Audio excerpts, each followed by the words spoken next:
One-time, big-time tree planting activity ang isinagawa ng Indanan Municipal Police Station. Patunay lamang ang pagiging makakalikasan ng ating pambansang pulisya. Magbabalita dyan si Patrol Woman Maria Senora Agbuya.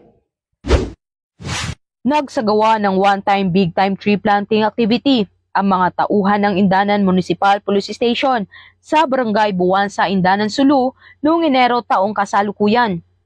Sa pangunguna ni Police Captain RGT Wanawan, Officer in Charge ng Indanan MPS, katuwangang Advocacy Support Group Kabalikap Civicom 797 Indanan Chapter, 977 Parang Chapter Volunteers, at iba pang miyembro ng mangingisda ay nakapagtanim sila ng may kabuuang 210 puno sa baybayin ng nasabing lugar. Ang aktibidad na ito ay naglalayong ipanumbalik ang balanse ng ecosystem at pagkontrol ng pabago-bagong klima. Naging matiwasay ang naturang aktibidad dahil sa pagbibigay seguridad ng mga kapulisan ng Indanan MPS.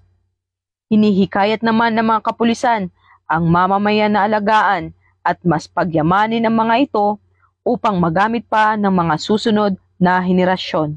Mula rito sa rehiyon ng Bangsamoro, ako ang inyong PNN correspondent, Patrol Woman Maria Senora Agbuya, alagad ng batas, tagataguyod ng balitang pulis. Maraming salamat, Patrol Woman Agbuya.